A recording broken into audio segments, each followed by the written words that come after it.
தமிழ்நாட்டில் திரு விஜய் தலைமையில் ஒரு புதிய ஆட்சி வந்து கிட்டத்தட்ட ஒரு வார காலம் தான் ஆகுது மக்களே.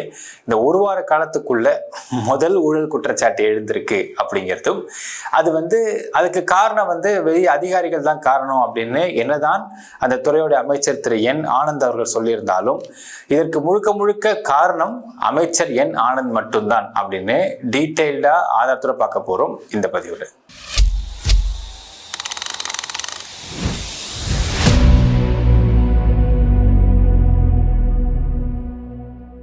அன்பார்ந்த மக்களுக்கு வணக்கம். நான் உங்கள் கார்த்திக் பிள்ளை அண்ட் வெல்கம் டு தி கேடி. நாங்கள் ஊழல் ஆட்சி கொடுக்க போறோம், தூய ஆட்சி கொடுக்க போறோம் அப்படின்னு திரு விஜய் அவர்கள், ஜோசப் விஜய் அவர்கள், ஏன்னா அவர் வந்து சினிமாவை பொறுத்தவரைக்கும் தான் விஜய்னு தன் அடையாளப்படுத்திக்கிட்டார். அரசியல்ல ஜோசப் விஜய் அடையாளப்படுத்திக்கிறார். ஸோ ஜோசப் விஜய் அப்படின்னு ஏன் அடையாளப்படுத்திக்கிறாரு அப்படிங்கிறதுக்கு பல விஷயங்கள்லாம் வெளியாகிட்டு இருக்கு மக்களே.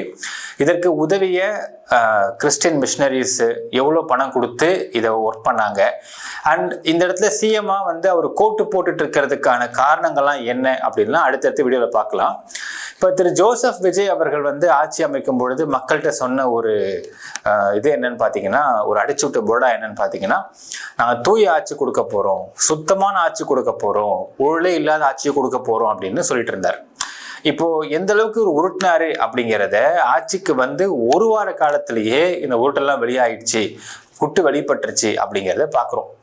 நேற்று, அதாவது தமிழ்நாடு டெண்டர் அப்படிங்கிற ஒரு ஆப்பில் நம்ம தமிழ்நாட்டில் உள்ள அத்தனை டிபார்ட்மெண்ட்ஸ்லையும் என்னென்ன டெண்டர்ஸ்லாம் விடுறாங்களோ அந்த டெண்டர்ஸ் எல்லாம் இந்த இடத்துல எஸ்டாப்ளிஷ் பண்ணுவாங்க.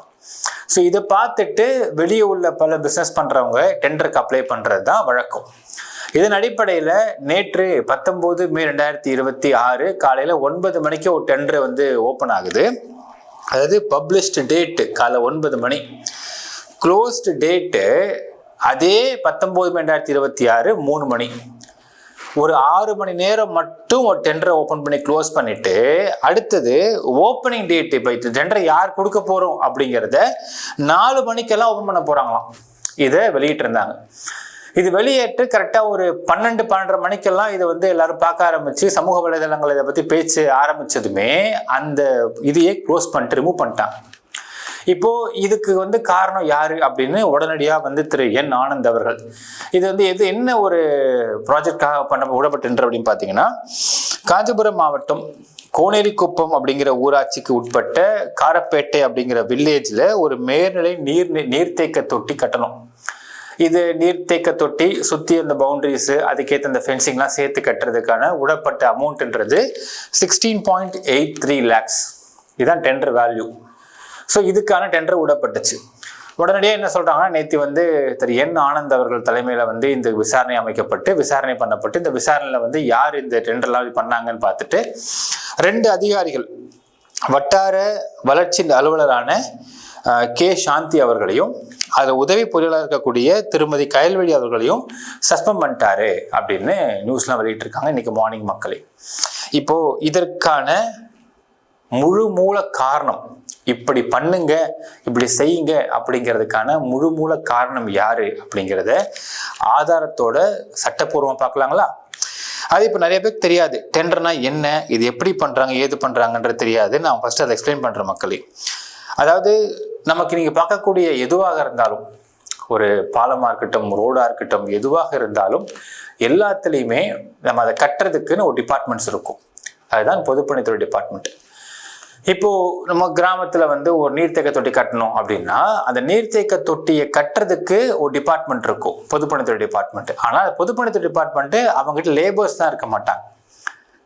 என்ன பண்ணுவாங்க பொதுப்பணித்துறை டிபார்ட்மெண்ட் பார்த்தீங்கன்னா, they will oversee the construction. Plus அவங்க தான் எஸ்டிமேஷன் போட்டு பில்லை வந்து பாஸ் பண்ணி அதில் வந்து நமக்கு அமௌண்ட்டாக எடுத்து கொடுப்பாங்க. சரி, யார் இதை கட்டுவாங்க அப்படின்னு பார்த்தா கான்ட்ராக்டர்ஸ். ஸோ ஒரு இப்போ உதாரணத்துக்கு திரு என் ஆனந்த் அவர்களுடைய ஊரக வளர்ச்சி எடுத்துக்கலாமே. ஊரக வளர்ச்சியை பொறுத்தளவுக்கு இப்போ இந்த நீர்த்தேக்க தொட்டி கட்டுறாங்கன்னா இந்த நீர்த்தேக்க தொட்டி இந்த இடத்துல தேவைப்படுது, மக்கள் இங்கே எதிர்பார்க்குறாங்க, இது மூலியம் மக்கள் வந்து பெனிஃபிட் அடைய போகிறாங்க அப்படிங்கிறதெல்லாம் வந்து ஒரு டெண்டருடைய இந்த இடத்துல வந்து ஒரு தொட்டியை கட்டணும் அப்படிங்கிற முடிவையும் டெண்டர் விடலாம் அப்படிங்கிறதையும் யார் முடிவு எடுப்பாங்கன்னு பார்த்தா அட்மினிஸ்ட்ரேட்டிவ் சாங்ஷன்ஸ் தான் ஃபர்ஸ்ட். அதுக்கு தலைவர் யாருன்னா அந்த துறையோட அமைச்சர் தலைவர். இப்போ ஒரு டெண்டர் எப்படி விடப்படுதுன்னா, Tamil Nadu transparency in tender act 1998 மற்றும் Tamil Nadu transparency in tender rules 2000 இது ரெண்டுத்தின் அடிப்படை டெண்டர் விடப்படுகிறது. இதுல ஃபர்ஸ்ட் விஷயம் அட்மினிஸ்ட்ரேட்டிவ் சாங்ஷன்ஸ். இதுல திட்டத்திற்கு முதல்ல நிர்வாகம் அனுமதி கொடுக்கணும். இப்போ நிர்வாகம்ங்கிறது திரு என் ஆனந்த் அவர்கள் தான். அடுத்தது எவ்வளோ எஸ்டிமேட்டு, எவ்வளோ டெக்னிக்கல் சாங்ஷன்ஸ் அப்படிங்கிறத இவங்க தயார் பண்ணணும். தயார் பண்ணதுக்கு அப்புறம் டெண்டர் நோட்டீஸை பப்ளிகேஷன்ஸில் கொடுக்கணும். தமிழ்நாடு டெண்டர் போர்ட்டலில் வந்து வெளியிடணும். ஃபர்ஸ்ட் இதை வெளியிட்டு இந்த பணியோட விவரம், மதிப்பு, இஎம்டி, எலிஜிபிலிட்டி எல்லாத்தையும் குறிப்பிடணும். அந்த இடத்துல இது குறிப்பிட்டதுக்கு அப்புறம் இதை பிட்டிங் நடக்க ஆரம்பிக்கும். ஸோ பிட் சப்மிஷன்ஸ் பீரியட்னு ஒரு பீரியட் தரணும்.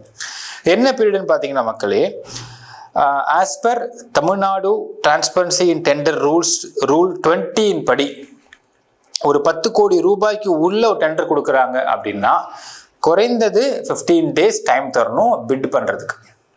இது 10 crores மேலேன்னா 30 நாள். ஒரு பேரிடர் சமயங்களில் ஒரு எமர்ஜென்சி டைம் சார், அந்த சமயம் டெண்டர் டைம் இருக்காது அப்படின்னா அதற்கு குறைந்தது ஒரு அதாவது அதிகபட்சமாக அந்த மினிஸ்டர் கம் சிஎம் உடைய அப்ரூவலோட டெண்டர் கால்ஃபர் பண்ணாமல் யாருக்காவது அர்ஜென்ட்டாக அந்த ப்ராஜெக்டை கொடுத்து ஹெல்ப் கொடுத்து நீங்கள் பண்ண வைக்கலாம். இது இவங்களுடைய பவர் பொறுத்த விஷயம். இப்போ இங்கே வருவோம். டெண்டர் போர்ட்டலில் போட்டாச்சு, பிட்டிங் ஸ்டார்ட் ஆகுது. கான்ட்ராக்டர்ஸ் விண்ணப்பிக்க கால அவகாசம் வழங்கணும். அந்த கால அவகாசம் வந்து 15 days 10 கோடி ரூபாய்க்கு உள்ள இருந்தா, 30 நாள் 10 கோடிக்கு மேலே இருந்தா. அடுத்தது டெண்டரை ஓப்பன் பண்ணும். டெக்னிக்கல் பிட்ல திறக்கணும். திறந்துட்டு யார் குவாலிஃபைட் பிட்டர்ஸ் அப்படிங்கிறத ஃபினான்ஷியல் பிட்டுக்கு சொல்லுவாங்க. இப்போ அடுத்தது இதில் எவாலுவேஷன் எப்படி பண்ணுறாங்கன்னு பார்த்தீங்கன்னா, லோவஸ்ட் எலிஜிபிலிட்டி பிட்டர் L1 சொல்லுவாங்க.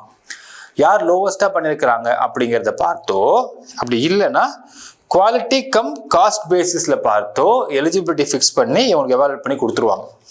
டெண்டர் அக்செப்ட் பண்ணுறது, அதிகாரப்பூர்வமாக டெண்டர் அக்செப்டிங் அத்தாரிட்டின்ற ஒரு அப்ரூவல் தரணும். அடுத்து ஒர்க் ஆர்டர் தரணும். இந்த ஒப்பந்தம் வழங்கப்பட்டதுன்னு ஒரு ஒர்க் ஆர்டர் தரணும். இது எல்லாத்தையும் யார் பண்ணணும்னு பார்த்தீங்கன்னா மினிஸ்டர் தான் பண்ணணும். இப்போ சொல்லுங்க மக்களே, இந்த டெண்டரை நேற்று காலை 9க்கு திறந்து 3 மணிக்கு மூடி 4 மணிக்கு ஓப்பன் பண்ணுறேன் அப்படிங்கிறத போட்டது அதிகாரிகளா இல்லை மினிஸ்டரா? ஸோ திரு என் ஆனந்த் அவர்கள் இது என் சைடு தப்பு கிடையாது, அதிகாரிகள் பண்ண தப்பு அப்படின்னு அவர் தட்டி கழிக்கிறார் இதில் அப்படின்னா 2 ஆப்ஷன் தான். ஒன்று, அவர் பொய் சொல்லணும், இல்லை நிர்வாகம் தெரியாமல் எல்லாத்தையும் அதிகாரிகிட்ட விட்டுட்டு ஏதோ ஒன்று பண்ணுங்க, ஏதோ ஒன்று செய்யுங்கன்னு சொல்லணும். இது ரெண்டுமே தமிழ்நாட்டு மக்களுக்கு ஆபத்தான விஷயம்தான். ஒன்று பொய் சொல்கிறது. இப்போ என்ன பண்ணுவாங்க, இது என்ன பெனிஃபிட்னு பார்த்தீங்கன்னா மினிஸ்டர் சைட்லேருந்து இந்த டெண்டரை இவங்களுடைய சொந்தக்காரன், வந்தக்காரன், பங்காளி, கட்சிக்காரன் இவங்களுக்கே அந்த டெண்டர் வர மாதிரி பண்ண வைப்பாங்க. ஸோ இப்படி பண்ண வைக்கிறதுக்குத்தான் இந்த டெண்டர் வந்து 6 hours மட்டும் ஓப்பன் பண்ண வச்சிருக்கப்பட்டதா அப்படிங்கிறது தெரியல. இந்த டெண்டரை யாருக்காக கொடுக்கறதுக்கு 4 மணிக்கு திறக்க போற அனௌன்ஸ் பண்ணாங்க தெரியல. இந்த டெண்டரில் எத்தனை பேர் அப்ளை பண்ணாங்க தெரியல. இது எதுவுமே விடை தெரியல மட்டும்தான். இது எதுக்குமே அமைச்சர் என் ஆனந்த் அவர்கள் எந்த பதிலுமே சொல்ல. என்ன சொல்லிட்டாரு, அதிகாரிங்க தப்பு பண்ணிட்டாங்க சார், உடனே நடவடிக்கை சஸ்பெண்ட் பண்ணிட்டாங்களே அப்படிங்கிறாரு. அதிகாரிகளுக்கிட்ட இந்த அதிகாரத்தை கொடுத்தது யாரு அப்படிங்கிற பெரிய கொஸ்டின் இருக்கு. இப்போ நான் படிச்ச மக்களே, இது எல்லாம் தான் ப்ராசஸ். இது எல்லா ப்ராசஸுக்குமே அமைச்சர் கையெழுத்து வேணும். எப்படி வேணும் சார்? டெண்டர் ஓப்பன் பண்ண போறோம் சார், இன்னைக்கு க்ளோஸ் பண்ண போறோம் சார், இன்னைக்கு திரும்ப இது யாருன்னு ஓப்பன் பண்ணி காட்ட போறோம் சார் அப்படின்னு டீடைல்டா ஒரு லெட்டர்ல அவருடைய கையெழுத்து இல்லாம டெண்டர் பிட்டிங்கு அங்கே ஸ்டார்ட்டே ஆகாது, போர்ட்டில் போடவே மாட்டாங்க. அப்போ திரு என் ஆனந்த் அவர்கள் ஒரு லெட்டர்ல இந்த மாதிரி இந்த காஞ்சிபுரம் மாவட்டத்தில் ஒரு நீர்த்தேக்க தொட்டியை கட்டுறதுக்கு நான் டெண்டரை வந்து காலை 9 மணிக்கு திறக்கிறேன், 3 மணிக்கு மூட போறேன், 4 மணிக்கு திறந்து பார்க்க போறேன் அப்படின்றத ப்ராப்பரா ஒரு லெட்டர் ஹெட்ல கையெழுத்து போட்டு இதை தமிழ்நாடு டெண்டருடைய போர்ட்டலுக்கு அனுப்பாம அங்க போடவே மாட்டாங்க. அப்போ யார் பண்ண தப்பு? யார் செய்யறா? யாரு தூய ஆட்சி கொடுக்குறா? அதான் சொன்ன மக்களே, ஆட்சிக்கு வந்து ஒரே வாரத்துல ஊழல் குற்றச்சாட்டுல மாற்ற முதல் அரசு அப்படிங்கிற ஒரு பெருமை தவிக அரசு கண்டிப்பா போய் சேரணும். இப்ப திரு என் ஆனந்த் அவர்கள் இதை நான் ஏன் தப்பு ஒண்ணுமே இல்லை அப்படிங்கிறாருன்னா 2 ஆப்ஷன் தான் சொன்ன மாதிரி. ஒண்ணு போய் சொல்லணும், இல்ல அது இது பண்ணக்கூடிய இந்த நிர்வாகம் தெரியாம தட்டி கடிக்கணும். எனக்கு தெரியாதுங்க, ஏதோ பண்ணுங்க, அதிகாரிங்க ஏதோ பண்ணுங்க, செய்யுங்க, நான் சும்மா கையெழுத்து மட்டும் போடுறேன் அப்படின்னாலுமே நம்ம தமிழ்நாட்டு மக்களுக்கு ஆபத்து தான். பொய் சொன்னாலுமே இங்க பெரிய ஆபத்து தான். என்னன்னு நீங்களே முடிவு பண்ணிக்கங்க. மக்கள் கமெண்ட்ல மென்ஷன் பண்ணுங்க. நன்றி, வணக்கம்.